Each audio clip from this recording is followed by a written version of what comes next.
What's going on, everyone? Welcome back to another episode of the JT Sports Podcast. I'm your host, JT. Very great time to be a fan of the NFL. You want to know why? Because tonight we have the NFL Hall of Fame game. If you don't know about it, it's a preseason game between the New York Jets and the Cleveland Browns that's going to be played tonight, 8 p.m. Eastern time on NBC and Peacock. So make sure that you guys go ahead, tune into it. I might end up going live after the game, giving you guys some of my takeaways and thoughts. On today's episode, though, we got to give some more NFL training camp updates because you guys been eating these up. We're going to be talking about Russell Wilson's cold start to training camp, the 49ers quarterback battle. Going to be giving an update on that. Also, Seattle Seahawks outlook for 2023. How good will they be? And how far can Joe Milton take the Tennessee Volunteers this upcoming college football season? Before we get into it, if you haven't already, make sure that you go ahead, listen to the JT Sports Podcast. We're not just available on YouTube. You can find us on all podcasting platforms, Apple, Google, Spotify, Amazon, wherever you get your podcast from. You can find the JT Sports Podcast. Rate us 5 stars. We are trying to get to 100 5-star reviews before the start of the NFL and college football season. So go ahead, rate us 5 stars on Apple and Spotify if you enjoy today's episode and you want to support the podcast. All you got to do is type in the JT Sports Podcast on any podcasting platform and it will pop up. Or you can go down to the description down below, scroll down a little bit, and there will be the links to the Apple and Spotify versions of the podcast. Training camp update for the San Francisco 49ers. We got to talk about this quarterback battle, man. And so far, Brock Purdy is in the league. And of course, if you guys been keeping up with this, you would know that Brock Purdy is pretty much the starter going into week 1. John Lynch, the 49ers general manager, he kind of already came out and voiced his support for Brock Purdy.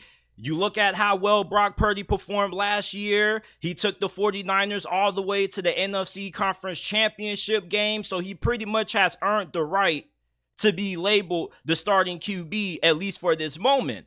But how is Trey Lance and Sam Darnold doing? That's really interesting. Trey Lance, there were a lot of reports coming out by the national media who were saying that he wasn't good. He was behind Sam Darnold on the depth chart. And when I went ahead and was doing my research, looking into some of the 49ers training camp reports that have come out about Trey Lance, he hasn't been bad at all. As a matter of fact, the national media is trying to paint a narrative about Trey Lance that's not really true. Trey Lance, there isn't any big separation between him and Sam Darnold. As a matter of fact, in my opinion, I think that Trey Lance has a little bit of a lead up in this competition for the backup QB spot on Sam Darnold.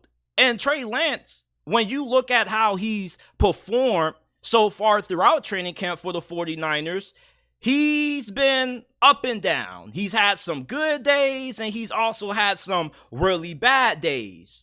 Now, what's standing out about Trey Lance is that he throws a fantastic deep ball, and it's weird that he's more accurate throwing the deep ball, it seems, than he is throwing short intermediate routes. His short accuracy isn't good, and his intermediate accuracy isn't better neither. So it's really odd to see a quarterback who is really accurate throwing the ball downfield, but struggles throwing the football within the short and medium ranges of the field. That's something that you don't really see all that often. Also, Trey Lance has displayed really good athleticism, getting outside the pocket, extending plays, picking up yardage with his legs. Trey Lance, he's been way better than what's been reported by the national media. Don't listen to FS1 and ESPN when it comes to these training camp updates unless it's somebody who's visibly been in attendance, because Trey Lance has not been bad and he isn't garbage, and I don't think that he's behind Sam Darnold on the depth chart. And when you look at Sam Darnold, he hasn't been lighting the world on fire like how the national media would lead you to believe. If anything, he's been consistently decent. He hasn't been anything crazy. He hasn't been having phenomenal performances. Now, he hasn't had a ton of bad performances. He has had a couple of stinkers in there. But for the most part, Sam Darnold has been consistently solid. If Sam Darnold has to start in replace of Trey Lance or Brock Purdy getting injured, the 49ers will be able to be fine with him and they will be able to have success. But I think Trey Lance and Brock Purdy are obviously the two best quarterbacks on this roster at this moment. I get Sam Darnold was a former first-round pick. His career hasn't really panned out how most people expected it to. And you're really excited if you're a believer in Sam Darnold about what he can be in San Fran with Kyle Shanahan and the team that he has around him. But I just think for right now, he's the third quarterback in this competition. Number 2, I'm going with Trey Lance. Trey Lance, he hasn't been terrible. He's performed really well over the last couple of days throughout training camp for the 49ers. He's really started to pick things up. He has improved his throwing motion. His mechanics have gotten better. It's just that he has to get better with the decision-making side of the football, and his accuracy still needs some improvement. Brock Purdy, he's been rusty a little bit to start off training camp, but over the last 2 practices, he really has started to settle in, and this is what you expect. Brock Purdy, he hasn't really been able to participate in a lot of football activities due to him still trying to get back to full strength from that elbow injury. He doesn't really practice on the same schedule that Sam Darnold and Trey Lance do, and they are trying to slowly work him back into the thick of things. But with how he has performed over the last few days, I think that he's starting to get back into the rhythm that he was around last season. And Brock Purdy, I don't really think he has a huge margin for error. I think the 49ers and this organization are looking for every excuse possible to start Trey Lance. They just don't really have a good one because right now Trey Lance hasn't proven that he's better than Brock Purdy. He's proven that he's better than Sam Darnold, or at least slightly better based on the reports. But when it comes to him and Brock Purdy, there's still a significant gap there. Everything that Kyle Shanahan needs out of his quarterback, he gets out of Brock Purdy. You get somebody who makes good decisions with the football, is very accurate in the quick passing game, short, intermediate sides of the field when it comes to being able to accurately distribute the football. Trey Lance, on the other hand, he's not that accurate compared to Brock Purdy. He's a better athlete than Brock Purdy, has a way stronger arm than Brock Purdy, but he's not what Kyle Shanahan needs right now. He needs a quarterback that's going to distribute the football accurately, make good reads and good decisions with the football. That's what Brock Purdy does. And until Trey Lance can get on the same level as Brock Purdy when it comes to football decision making and making sure that he can be accurate in the short intermediate passing game, I don't think that Brock Purdy is going to end up losing this starting quarterback job anytime soon, at least in training camp. If Brock Purdy ends up getting benched or he doesn't end up getting the starting nod, I think that happens sometime throughout the season if he struggles. I don't think it's going to happen in training camp. Sam Darnold, I think the gap between Brock Purdy and him is pretty big, and the gap between him and Trey Lance isn't as big, but I think it's pretty sizable. Trey Lance, he hasn't been god-awful, he hasn't been dookie, but he hasn't been better than Brock Purdy. And I still believe that Brock Purdy gives the 49ers the best chance to win. He's the better quarterback at this moment. He's performing the best, even though some may argue that Trey Lance has been the best because he has better statistics. But Brock Purdy hasn't been able to have the same amount of practice time as Trey Lance. He isn't going the same amount of days as Trey Lance and Sam Darnold are. There are some days that the 49ers make Brock Purdy sit. to conserve his health and try to make sure that they don't rush him back from that elbow injury too fast. So the 49ers quarterback battle right now, Trey Lance is second behind Brock Purdy, and I think right behind Trey Lance is Sam Darnold. And Sam Darnold hasn't been terrible, but he's just been decent. He's been okay or mid. A lot of terminology people like to use this day is calling somebody mid if they're average, and that's pretty much what Sam Darnold has been. He's been consistent. He hasn't struggled with a lot of turnovers. He hasn't made a lot of bad mistakes, but he hasn't done anything that makes you go, wow, Sam Darnold's going off. And for Trey Lance, he's been inconsistent, as I mentioned earlier, but he hasn't been as bad as what the national media is trying to make him out to be. Russell Wilson is getting out to a really cold start at training camp for the Denver Broncos, man. And if you're a Broncos fan, seeing Russell Wilson struggling right now has to have you on edge. And you probably are really tempted to hit the panic button, but please don't hit that panic button. Just not yet. I get it. You were in the same situation that you are right now last year in training camp with how this offense have struggled and the defense getting the better of the offense. But you knew that this was going to take some time. Yes, you did hire a way better head coach in Sean Payton.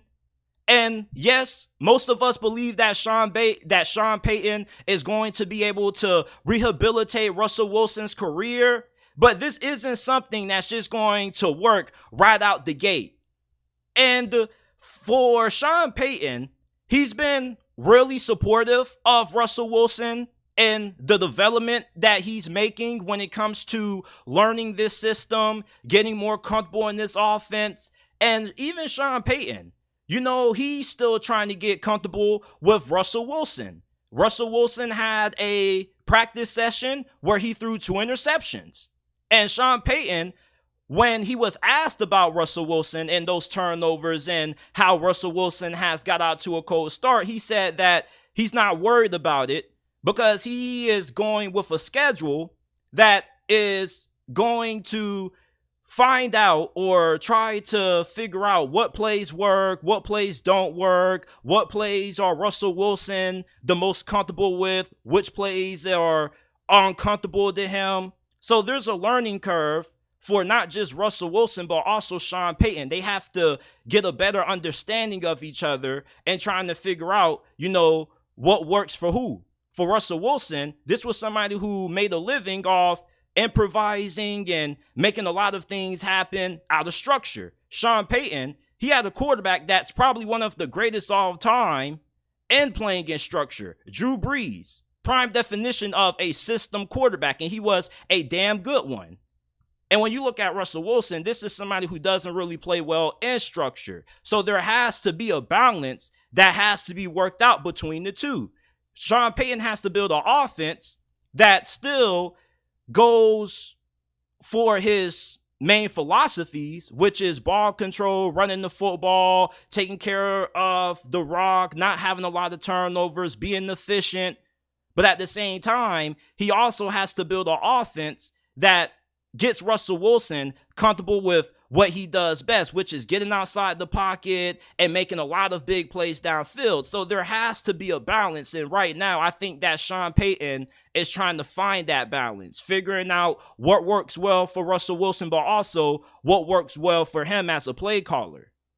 And Russell Wilson, this is somebody who puts in a lot of work. He puts in a lot of dedication towards understanding the playbook. You never have to question Russell Wilson's work ethic. That's one thing for certain. I just think right now things have kind of started off a little bit wonky. And as we progress throughout training camp, things are going to get better. Russell Wilson, I still think that he has a lot left in the tank. The Broncos have had a good amount of injuries so far throughout training camp. KJ Hamler, he's injured. Tim Patrick, he's pretty much done for the season with an Achilles injury.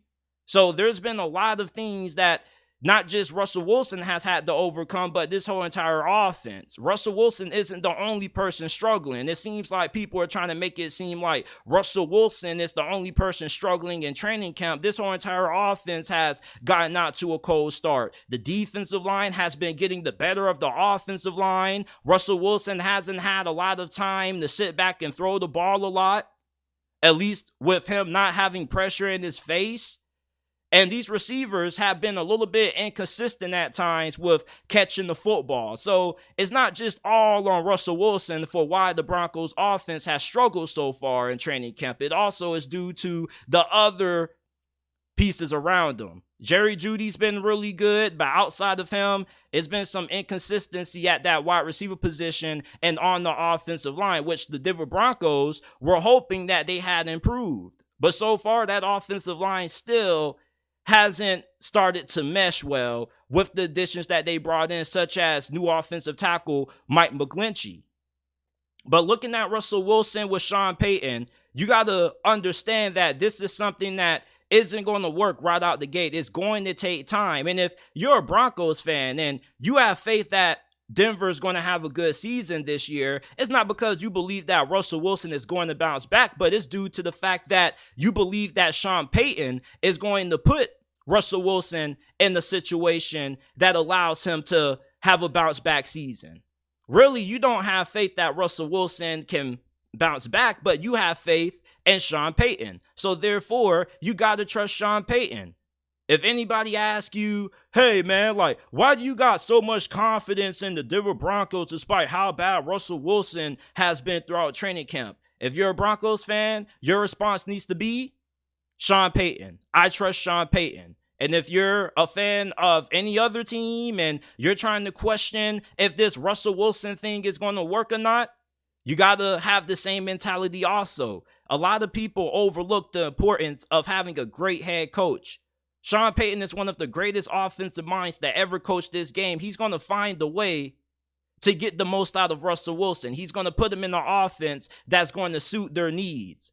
It's going to be a good blend of what Sean Payton has been accustomed to doing over the last couple of years in New Orleans, and it's going to be a mix of what Russell Wilson has done well when he was playing at his peak in Seattle.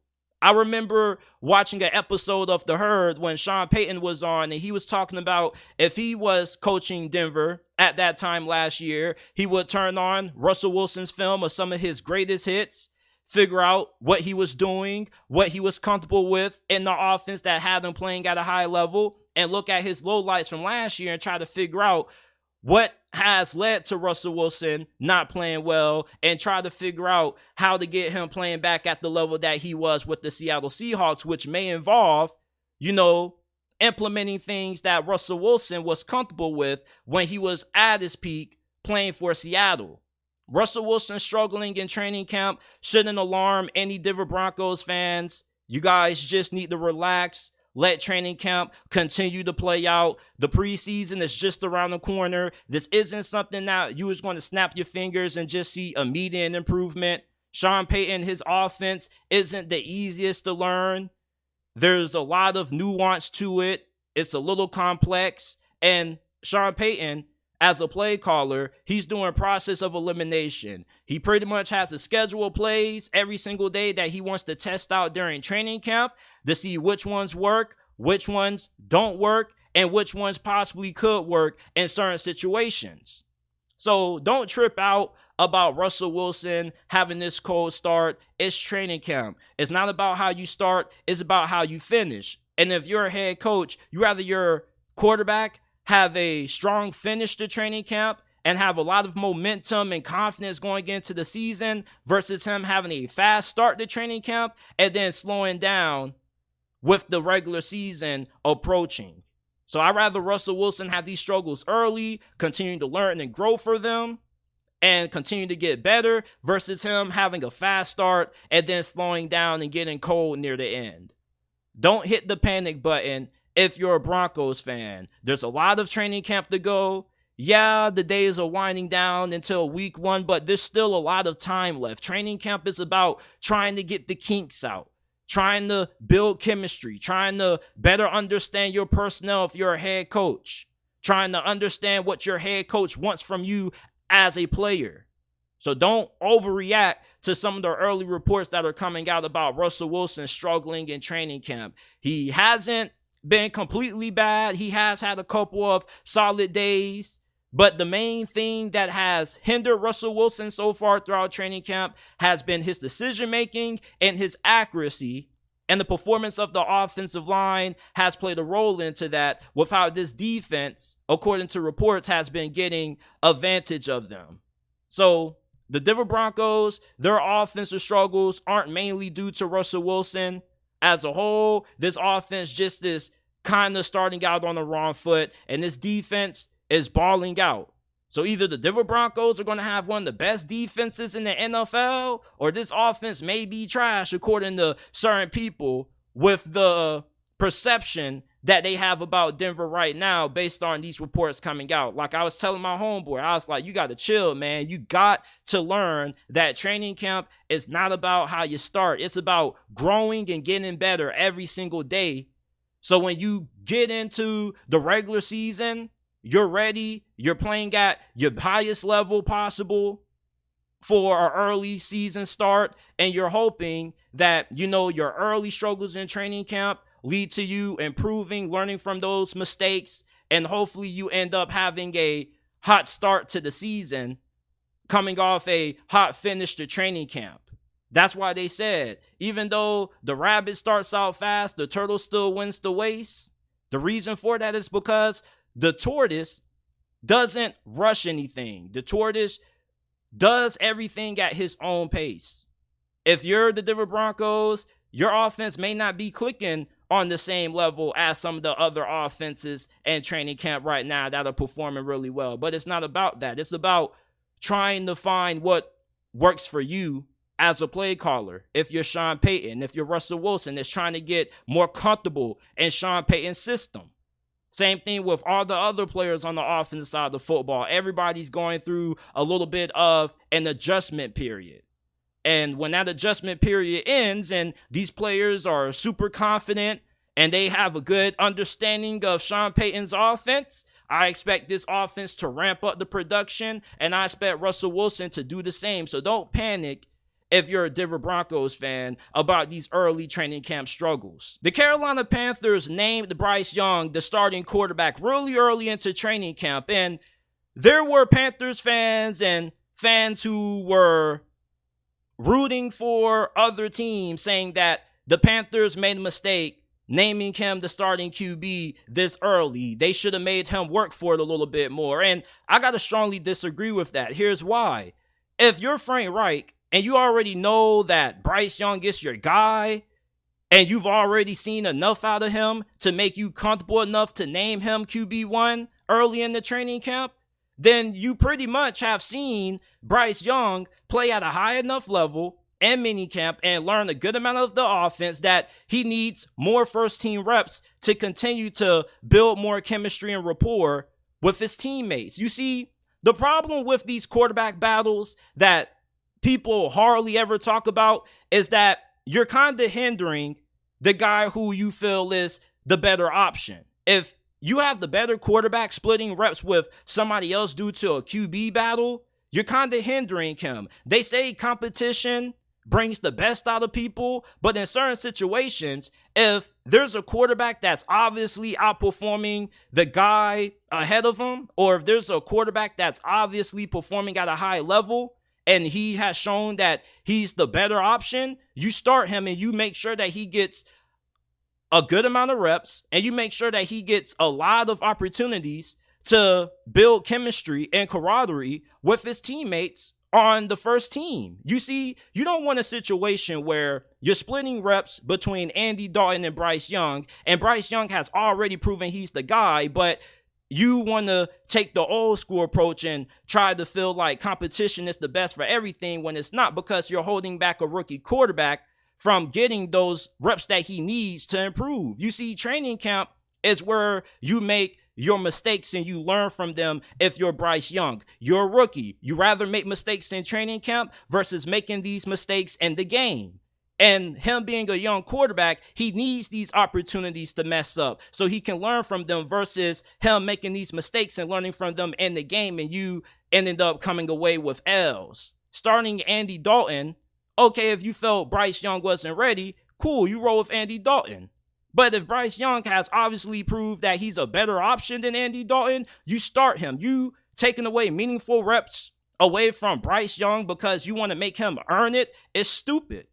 That's why some of these rookies get out the slow starts, because they get into these quarterback battles that are kind of unnecessary, knowing damn well that the rookie quarterback is better than the backup option, and you hinder that quarterback from getting the opportunities to learn from mistakes because you're giving those reps to the other guy.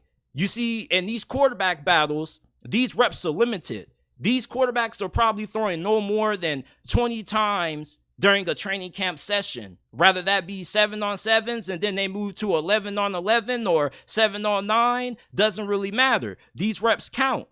These reps are where your quarterback gets better. And when you're taking away these opportunities and giving them to somebody else, you're taking away opportunity for your young quarterback to get better. That's why Anthony Richardson and Gardner Minshew are splitting reps, and that's why they may be putting Anthony Richardson in a non-favorable position week one, knowing that this guy is super raw, knowing that he doesn't have a lot of experience playing the quarterback position, even on the college level. So you still have a fairly raw quarterback. In a situation like Anthony Richardson, it would make sense to continue to allow the quarterback battle to play out because he hasn't shown that he's all that better than Gardner Minshew. Bryce Young, on the other hand, has already shown everybody that he's better than Andy Dalton, and he's done it fairly fast. You got to trust Frank Reich. This isn't a new head coach. This isn't somebody who's inexperienced, who's a novice. He knows what he's doing. He also played quarterback in the NFL, and he has a really good resume when it comes to getting the most out of his quarterbacks. So if if Frank Reich feels that Bryce Young is ready to be anointed quarterback one, you got to trust his judgment. Obviously, it's a process that goes into this that is well thought out. They didn't just wake up one morning and say, okay, Bryce Young is our starter. You know, they talked about this, Frank Reich, among the other coaches and people inside the organization. They evaluated Bryce Young and how he performed and improved throughout minicamp and OTAs, and they were ready to go ahead with the decision to fully make him the official starter. There's nothing wrong with that. CJ Stroud and Davis Mills are in the quarterback battle because CJ Stroud still hasn't separated himself all that much from Davis Mills. And the Houston Texans coaching staff isn't comfortable right now with naming CJ Stroud the starter. The Carolina Panthers are comfortable with making Bryce Young their starting QB, and people make it seem like if you start a rookie QB too early, they're going to automatically struggle. Joe Burrow started week one, he was perfectly fine. Cam Newton started week one, he was perfectly fine. Not everything needs to be a long, drawn-out quarterback battle. These quarterback battles, when you have a guy that's obviously better than the dude behind him, you start him. You don't need to waste any more time with splitting these reps. You need to make sure that Bryce Young has all the reps necessary to continue to better understand his wide receivers, to better understand where he needs to put the ball, to better understand how these receivers want Bryce Young to throw the football. The offensive line has to get acclimated to him getting outside the pocket and extending plays. There is a certain amount of chemistry that needs to be established in training camp. And with these QB battles, you hinder that. And that's what people are missing. That's why the Panthers naming Bryce Young the QB1 early in training camp was a smart decision, because you're not wasting any more time splitting reps between him and Andy Dalton. Andy Dalton is probably getting 20% of the first team reps, and Bryce Young is getting 80% of them. That's how it should be. He's the better quarterback. You already seen that he's better than Andy Dalton. So what more do you need to wait and see on? All you do by having these quarterback battles take place when you obviously have a guy who's better is hinder the better QB from building chemistry and rapport with the starters. So Bryce Young being named the starting QB was a smart decision by the Carolina Panthers. The people who keep trying to call this a mistake are the people who are stuck in this old school philosophy that competition is everything and competition is the end all be all for players being great. No, it's not. If you ever played football on any level, Pop Warner, middle school, high school, college, NFL, it doesn't matter. It doesn't take you long to figure out the guys who can play and the ones who don't deserve to be on the team. Your first day putting on pads, it only takes about 45 minutes to find out who the dogs are and who the bench warmers are. Bryce Young was the number 1 overall pick for a reason. If he wasn't able to beat out Andy Dalton as quickly as what he was able to, it would be a little bit concerning. So Panthers fans who are trying to make this a big deal, oh, we're giving him the keys too early, he didn't earn it. He earned it. And he earned it pretty fast because I guess he was good enough and so better than Andy Dalton that he gave Frank Reich and the Panthers coaching staff a lot of faith to just go ahead and give him the keys so he can get all those reps. You need these things, man. You can't be splitting these reps 50-50, taking it away from a young QB. They need that. They need those growing pains. Bryce Young and all these interceptions that he's thrown so far throughout training camp, he needs to make those mistakes. And that's why you give him all those reps. What are you doing giving reps to Andy Dalton? Honestly, if you know that Andy Dalton isn't better than Bryce Young and Bryce Young has already separated himself from him, then go ahead and start Bryce Young and give him all those first team reps early in the training camp. All you're doing by splitting up the reps between him and Andy Dalton is hindering his development. So for the people who keep saying that, oh, they gave Bryce Young the keys to the Ferrari way too soon, stop it, man. Every quarterback is different. Y'all make it seem like every rookie quarterback struggles. Not every rookie quarterback struggles. Some rookie quarterbacks have more struggles than others, and some rookie quarterbacks just come out the gate and just are automatically good because of the preparation that they put in, because of the amount of reps that they received. Joe Burrow and Justin Herbert were going off as rookies, and they were coming out of COVID. They were part of the COVID class where you didn't have a lot of time in training camp to get reps and opportunities and time to build chemistry with your teammates. So for Joe Burrow, he was able to come out, solidify himself as the starting QB right away, and he was able to get the majority of the first team reps, which helped him during his rookie season. With Bryce Young, I think it's going to go the same way. I think he's going to have a rookie season really similar to Joe Burrow before he got injured. Bryce Young needed to cement himself as the starting quarterback early. The team has already viewed Bryce Young as a legitimate quarterback. You listen to any Carolina Panthers player when they talk about Bryce Young, they have nothing but positive things to say. And it's not the normal, typical button-up answers that these players give when discussing a rookie quarterback, like, oh, yeah, he's improving every single day. He's getting better. Like, nah, like these Panthers players are this serious every time they praise Bryce Young. It's not just players speak. It's not just them hyping up their guy. They really believe in Bryce Young. Bryce Young has already proven himself, not just to the coaching staff, but to the team. He's already viewed as a leader. So therefore, you already proven yourself that you're better than Andy Dalton. You've already kind of started to cement yourself as a leader. So therefore, what else do you have to prove when it comes to, are you deserving of being named QB1? You've already proven enough. You've already outperformed Andy Dalton. So the people who keep saying, oh, they gave him the keys too fast, they should have made him work for it a little bit more, that's a mistake sometimes. Competition isn't always great for everybody. Not everybody does great with competition. And when you're in the NFL, you don't have time to have competitions when you already have somebody who's proven to be the better option, because you're taking away those repetitions. And I know I'm sounding a little bit repetitive, but this just seems to be something that a lot of people just kind of don't understand. And if you play any basic level of football, you know that you need reps You don't just not practice at all and just all of a sudden game day comes and you balling out. You got to perform well in practice.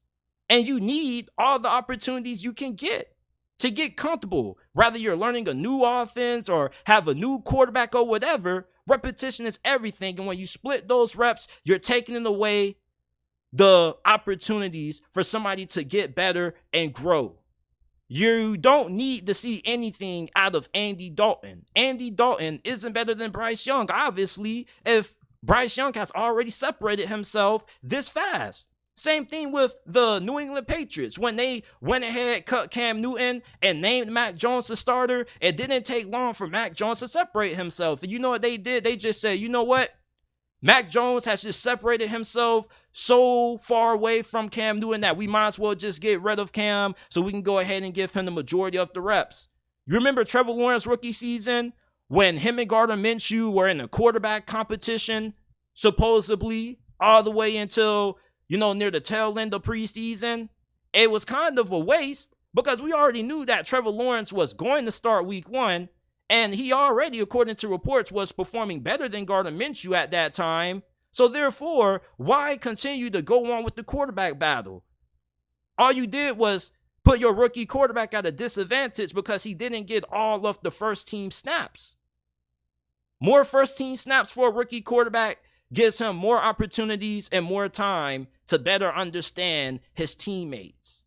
This wasn't a mistake. This was actually a really good decision. Bryce Young has proven himself as a leader. He's proven himself as a better QB than Andy Dalton. There was no more time that they needed to waste to figure out if Bryce Young was the guy or not. Seattle Seahawks outlook for the 2023 NFL season. I think that the Seahawks are going to be one of the best teams in the NFL. I think they have one of the best rosters top to bottom, not just in the NFC, but in the whole entire league. Not just do they have a lot of great talent on offense and defense when it comes to their starters, but they have fantastic depth. Look at the depth that they have at pass rush. Yeah, you know about Darrell Taylor and Uchenna Nwosu, who both had 9.5 sacks each last season, but Boye Mafe, he's someone who can be a very good rotational piece on that defense. And he could be good enough where he could start on a handful of teams. He had 3.5 sacks last year. Look at the depth that they have in the secondary. They got Julian Love, fam, who is going to be starting at safety if Jamal Adams isn't ready to go. Look at the depth that they have at wide receiver, running back. You got Kenneth Walker, then you got Zach Charbonnet at wide receiver. You got tons of depth there. And when you look at what they did in the draft, I was a huge fan of Devon Witherspoon. And if he ends up panning out and he's as good as advertised, do you not know how deadly Seattle's defense is going to be this year? Their pass rush is going to be really good. And then you potentially could have 2 shutdown cornerbacks on the outside and Tariq Woolen and Devon Witherspoon. Where are you going to throw the football? Maybe you can target Kobe Bryant in the slot, but he should take a step up in improvement. And you're not too shabby at safety neither. And you got some really solid linebackers. So Devon Witherspoon, if he ends up panning out and he's really good right out the gate, this is going to be one of the best defenses in the NFL. You're going to have 2 shutdown corners, a fantastic pass rush with tons of depth. If one guy goes down, it doesn't matter because it's next man up. And offensively, I love Geno Smith. I don't get why there's still so many detractors of Geno Smith. Geno Smith is in a really great situation. This is a hard situation for Geno Smith to just do what he did last year and crash back down to earth.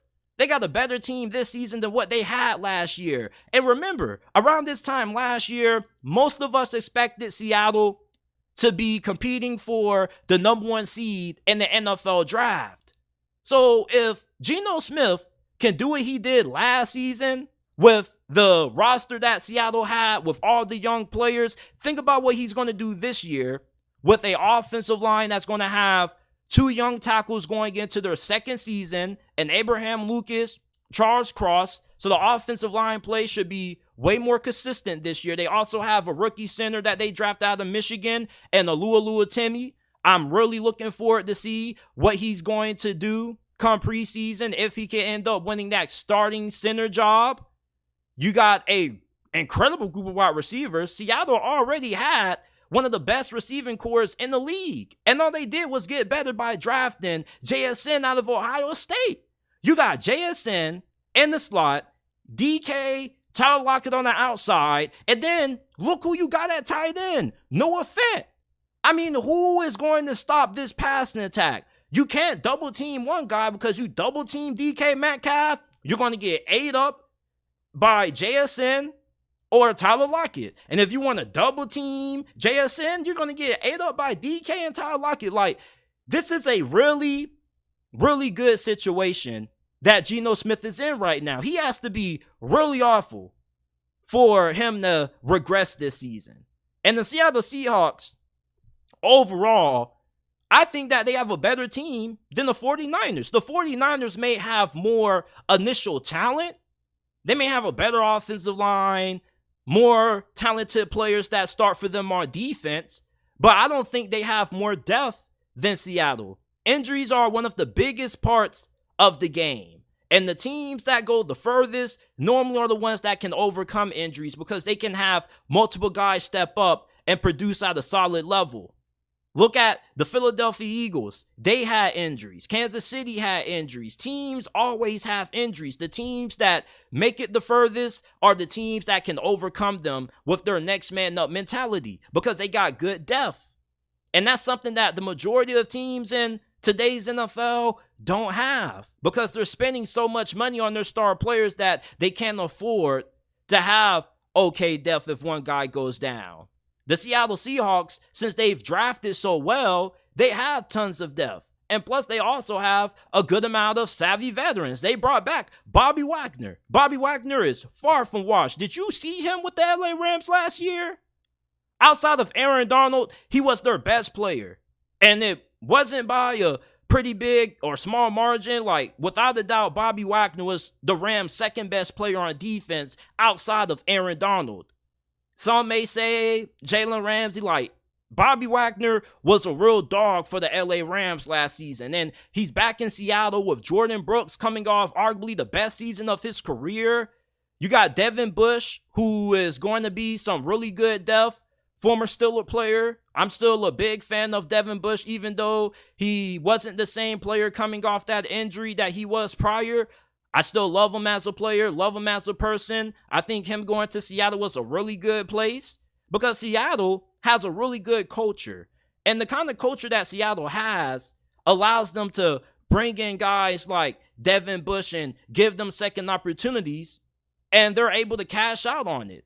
Seattle just is really good at getting the most out of players who kind of were cast off and cast away. Nobody wanted. They're like that island of misfits in a sense. You got Geno Smith. Nobody thought that Geno Smith was going to outperform Russell Wilson last season. Just keep it a stack. Pete Carroll, say what you want to say about him. You can say, oh, he's a defensive-minded coach. Oh, he's getting up there in age. Oh, he hasn't won a Super Bowl in years. It doesn't matter.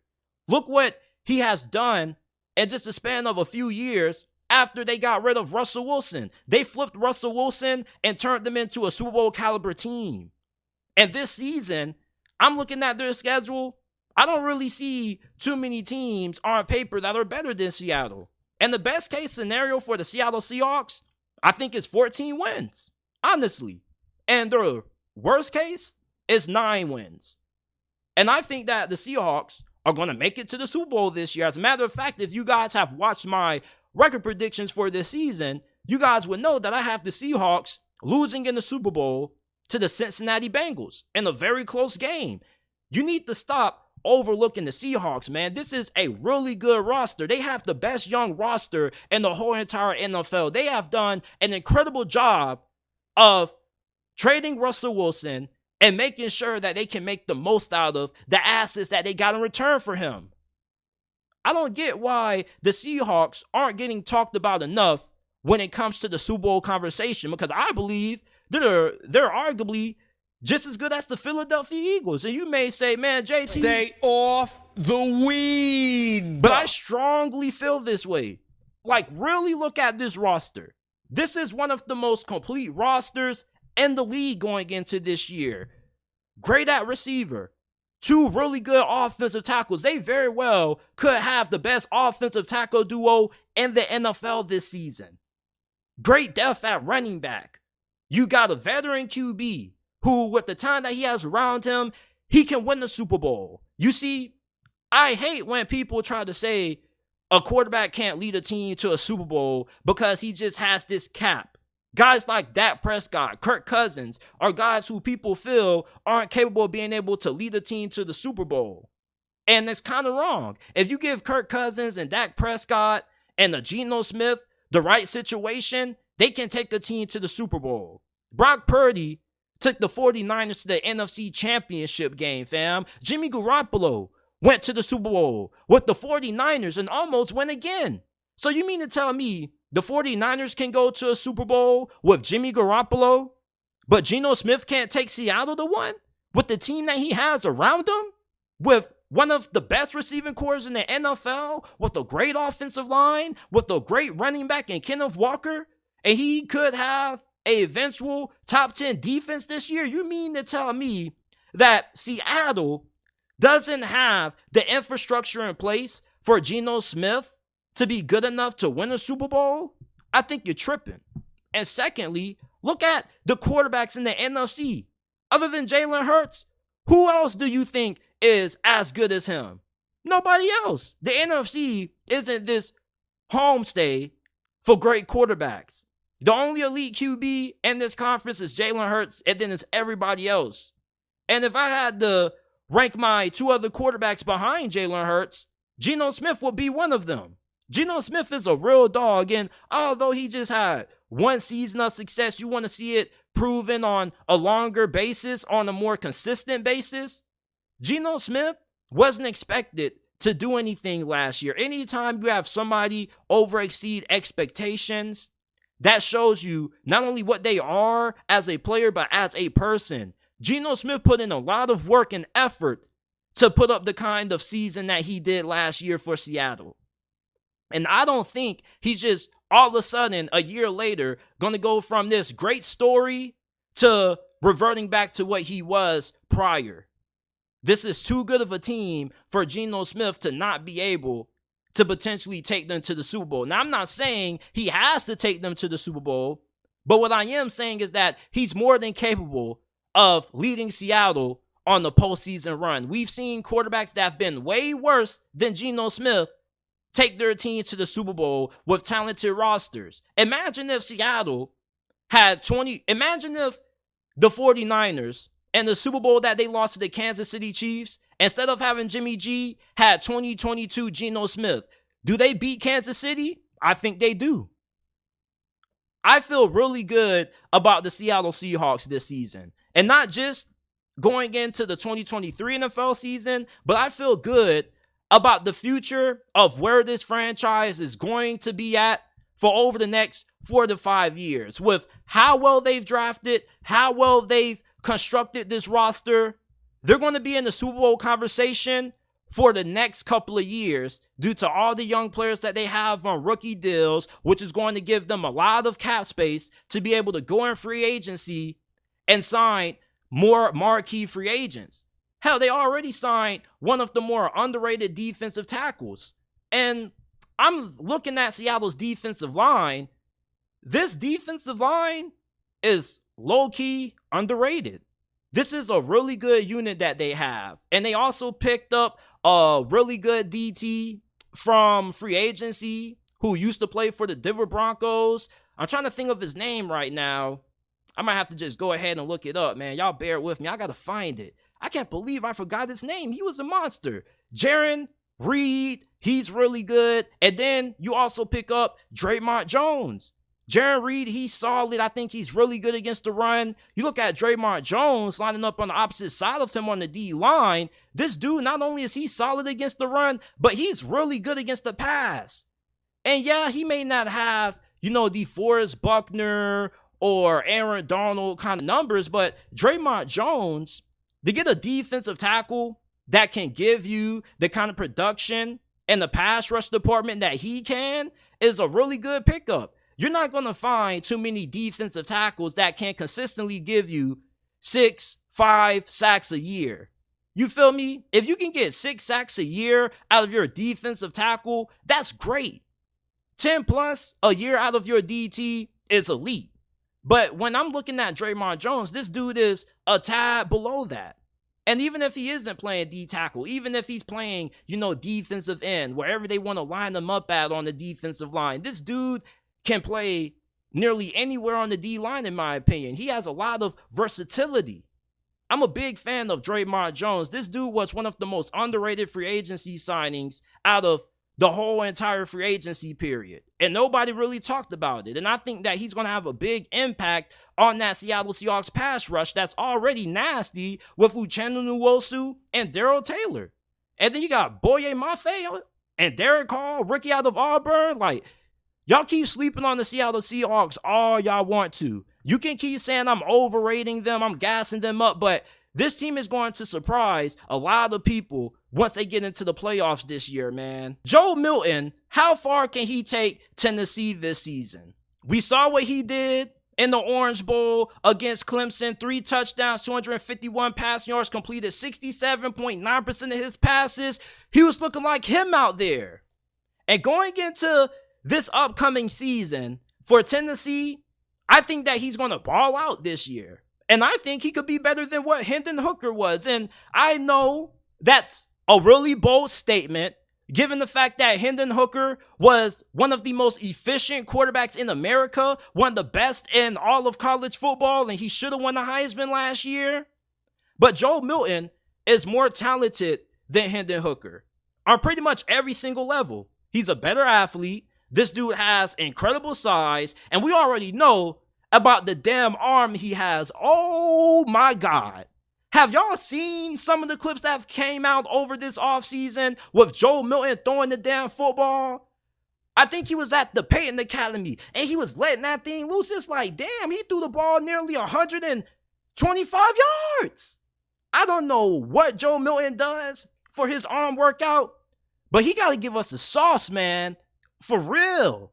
And you look at Josh Heupel's offense, it's perfectly suited for a guy with Joe Milton's skill set. When you have a quarterback that has the kind of arm that Joe Milton has, it allows you to do so much offensively because you got a quarterback that can make a lot of big time throws and make a lot of throws in tight windows. And looking at Tennessee's offense and what they have at wide receiver, this is a really good wide receiving core. Bro McCoy, Squirrel White. Y'all better hope Squirrel White doesn't end up going off this year, man, because y'all are going to hate me. I'm going to be saying Squirrel. And then you got Dante Thornton out of Oregon, who was a transfer, who I think is perfect for a guy like Joe Milton, who has a strong arm and likes to take a lot of shots deep, because Dante Thornton is one of the fastest receivers in all of college football. Do you not know how nasty this offense could be this year for Tennessee?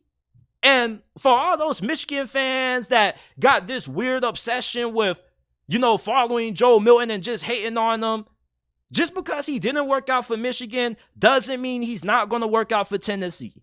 Did y'all not see the Orange Bowl game that he had when he was Orange Bowl MVP? Joe Milton, if this dude ends up being as good as what me and many Tennessee Vols fans believe he will be, Tennessee very well could maybe win the SEC East this year. And the reason why I say that is due to the fact that they play Georgia this year at home. You don't have to go on the road to Athens this year. You're hosting Georgia in your house, and plus they're going to have a new QB. This is going to be his first time starting in the environment on the road in Knoxville. And Joe Milton, if he plays well in that game, there's a very good chance that Tennessee ends up beating Georgia.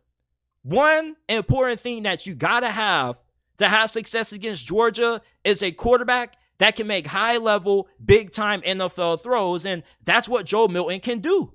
And you know that the receiving play is going to be good. Their offensive line should be pretty good despite losing Darrell Darrell Taylor to the NFL, this is still one of the better O-lines in the SEC. And Joe Milton, he's a better athlete than Hendon Hooker. You can use him on quarterback power, more zone reads, even though you use Hendon Hooker a little bit in that capacity in a similar way. Joe Milton, I think he's better as a runner. I think that he's more athletic and elusive as a runner compared to Hendon Hooker. I just think that Joe Milton is just superior than Hendon Hooker in almost every facet of his game outside of accuracy and fundamentals. And that's the biggest question with Joe Milton, right? Is the accuracy going to be consistent? Is the footwork and mechanics going to be up to par? But if all that is not a concern this year and Joe Milton balls out, Tennessee could very well be in the SEC championship. Like, the gap between Georgia and Tennessee is pretty wide, but with Tennessee having to play Georgia at home this year, it gives them a slight advantage. And most of these upsets, when you have a team that's an underdog at home and they end up coming away with the win, it's because of the home field advantage. Tennessee beat Alabama last year where? At home. LSU beat Alabama last year at home. Majority of the upsets take place where the team that's an underdog gets to host the favorite on their home field. I'm looking at Joe Milton and I'm seeing a Heisman caliber quarterback. I'm seeing somebody who's going to deliver Heisman caliber play for the Vols this year. Now, he may have way more turnovers than Hendon Hooker, because you got to remember, this dude is a gunslinger. When you have an arm like Joe Milton, there are a lot of throws that you can make that 99.9% of quarterbacks won't even dare try to make. And therefore, with having that kind of arm strength, you're going to have more confidence in your ability to fit balls in certain windows that you probably shouldn't be trying to attempt to fit them in. Joe Milton is going to have a good amount of interceptions. I think he'll probably have about 9, maybe 10. But he's probably going to have about 38, maybe 40 touchdowns. Josh Heupel's offense, even though it's not traditional air raid when they're just airing the football out and they just don't give a damn about the run, they are pretty balanced. They do a very good job of establishing the run game as well. But with Joe Milton at the helm at QB, man, he stays healthy all year, given the fact that he's a risk taker, he has a great arm, and he's a little bit more talented than Hendon Hooker athletically. I think that he has everything at his disposal to lead Tennessee at least to the SEC championship. Now, I'm not saying that he will. I'm just telling you the best case scenario. I believe that the upside is there with Joe Milton at QB to be a team that could end up dethroning Georgia, at least for this season. That doesn't mean you're a better program than Georgia right now. Like I said, there are a lot of factors that go into, these upsets happening. But when you got a guy like Joe Milton playing at a high level and he's one of the best quarterbacks in the SEC, there's not a game that you don't have a chance at winning. And even if you do lose to Georgia, you possibly could still be a one-loss team and get into the college football playoffs with how tough your schedule is. So I think Tennessee can go to at least the SEC championship with Joe Milton this year. That's what my ceiling is for the Vols. Now, my low end, what happens if Joe Milton doesn't play as well as what I think he will? I think they probably end up being a 9-win team or an 8-win team. If he struggles and he has the turnover bug, then maybe they got to throw Nico in there. I think that probably will hurt them given how tough their schedule is. You got to play Texas A&M, Bama, Kentucky. Both of those games, by the way, are on the road and back-to-back weeks. So if you get average or subpar quarterback play this season, you're probably not going to be as good as what you were last year, especially when you take into account that Josh Heupel's system is kind of quarterback driven. For this offense to function at a high level, you need good quarterback play or it's not going to work. Joe Milton, I think that he can take Tennessee to the SEC championship game this year if everything goes right. Now, I'm not saying that he will. I'm not making that a prediction. I'm not saying that Georgia's not going to win the SEC East this year. I'm saying that, the potential that Tennessee has this year is SEC championship if Joe Milton balls out on a Heisman level, which I believe he will. Now, even if Joe Milton plays at a high level, it's still going to take a lot to beat Georgia. Not just do you need to have a very good offense, but you also need to have a very good defense. And plus, Josh Heupel's offense may need a little bit of some modifications to it, because when you're going against a head coach and Kirby Smart specializing on the defense side of the football, he has a defensive coordinator like Will Muschamp on his staff, a lot of those air raid concepts and tendencies aren't going to vote well when you go up against a team like Georgia that pretty much has a bunch of NFL caliber athletes on the field. They can just easily overpower a scheme like that, and they don't really have to do too much. So for Tennessee, if Joe Milton struggles against Georgia, I think it'll be more due to the fact that it'll just be a coaching advantage that Georgia has on Tennessee. I do think that outside of that game, Joe Milton should be able to play very well against any other team on Tennessee's schedule. Alabama's going to have a pretty good defense on paper, but I still don't know about their secondary. I think that Tennessee's wide receivers match up very well against the defensive backs of Alabama. Texas A&M, that's really interesting. South Carolina, they haven't played a bunch of defense over the last couple of years, so we'll see if that improves. You got Florida, their defense should be better, but we don't know how better it's going to be. So Joe Milton, there's a possibility that not only can he take them to the SEC championship, but maybe they could be a playoff team this year. I love Joe Milton, man. This dude has a great story. Didn't work out at Michigan, goes to Tennessee. Then he ends up getting his starting job took in favor of Hendon Hooker, has to sit behind him for a year, then comes back, gets the opportunity when Hendon Hooker goes down with that torn ACL against South Carolina, and then goes crazy against Clemson in the Orange Bowl. I love a good redemption story. I love me a great comeback story, and that's kind of what we're seeing with Joe Milton. I'm really excited about him. I'm pretty sure a lot of you Vols fans share my same excitement as well, and I think the sky is the limit for how far Tennessee can go with Joe Milton at the helm underneath center, man. This is one of the most talented quarterbacks in America. And when it comes to an NFL draft standpoint, I don't have him as high as guys like Caleb Williams, Drake May, Michael Penix, and Bo Nix, but in terms of the upside, he has the talent to be better than mostly all those guys outside of Caleb Williams, because Caleb Williams is just different. Joe Milton, his arm is very rare. There are guys that have great arms and elite arm strength, and then you have guys who just have a damn missile as an arm. Anytime they throw the football, it just looks like a beauty. It's like they're throwing 50-mile-per-hour fastballs every time the ball comes out. It's just shoom, a lot of velocity, a lot of strength behind it, a lot of power. You know, I just love watching Joe Milton play, man. It's just so fun watching Joe Milton play compared to Hendon Hooker.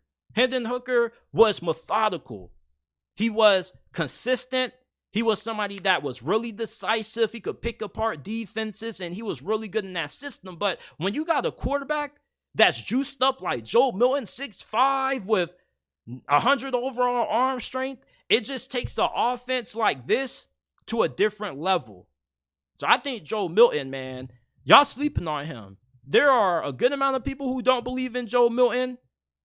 I'm one of the people, on the other hand, who feel oppositely about Joe Milton. I think this dude is going to be incredible in this offense, and I think that he's going to put up some great stats this year. Stats that probably should have him being a Heisman finalist this season. Josh Heupel throws the football a pretty good bit, even though they run the ball a little bit more compared to your typical air raid style offense. Joe Milton is still going to have the opportunity to put up insane numbers. And if I had to give you a stat projection for Joe Milton this year, I'll say he throws 36 touchdowns, 11 interceptions, and he has 4,000 yards passing. With the kind of arm he has, this dude is going to make a lot of big plays downfield. And I think that as long as Tennessee can stay healthy up front, they don't have too many injuries on the offensive line, they give Joe Milton good protection, he's going to ball out for the Vols this year, man. I think the sky is the limit for how far Tennessee can go. Now, realistically, I don't think they will win the SEC East. I'm going to reiterate that one more time. I'm not saying Tennessee is going to win the SEC East over Georgia.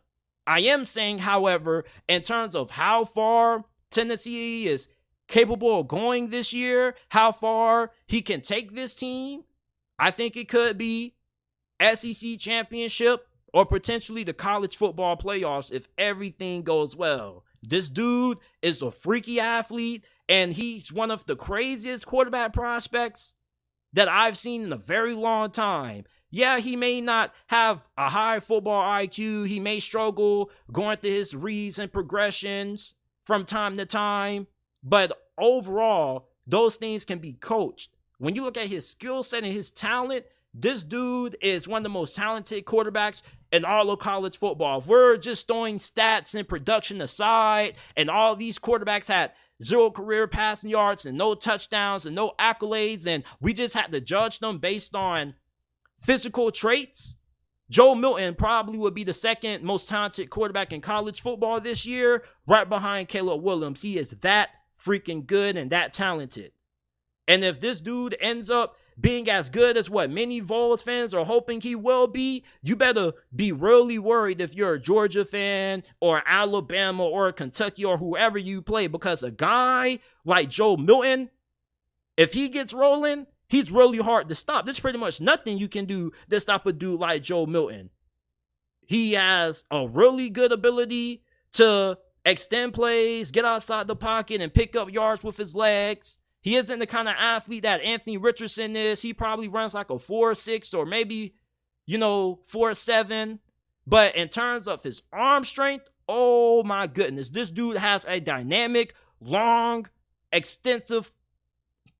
I'm not going to say long. I said long, extensive. This dude has a very fantastic arm. Like, please look up some Joe Milton highlights if you haven't already. Like, I've been talking about this dude for 20 minutes because when you see this dude throw the football, it's something like you have never seen before. It's like the ball just flies out of his hand, literally. Like, it's unbelievable how incredible this dude's arm is, man. And when you just have a dude that has that kind of arm strength with that kind of size and athleticism, it's really hard to stop. And I think he's a more comparable comparison to Cam Newton than what Anthony Richardson is. You see, Anthony Richardson is a more hyper-athletic version of Cam Newton. You take Cam Newton and you max him up 100%, you get Anthony Richardson. But you look at Joe Milton, I think in terms of athleticism, he's kind of in that Cam Newton range. He's not going to run a 4.4 or 4.5, but he probably runs 4.6. Great arm, great size. This dude gets going. I don't think there's too many defenses in college football that can slow a dude like this down. Honestly. This is it for this episode of the JT Sports Podcast. I appreciate you guys for tuning in. If you haven't already, make sure that you go ahead, leave us with a 5-star review. You can find us on all podcasting platforms: Apple, Google, Spotify, Amazon, wherever you get your podcasts from. You can find the JT Sports Podcast. Please get us to 105-star reviews on Apple. We are really close. We're at 69 right now. All you got to do, type in JT Sports Podcast on Apple Podcasts and it will pop up. Or you can go down to the description down below, scroll down a little bit, and there will be the links to the Apple and Spotify versions of the podcast. I appreciate you guys for tuning in, and I will see you guys tomorrow with another episode of the JT Sports Podcast.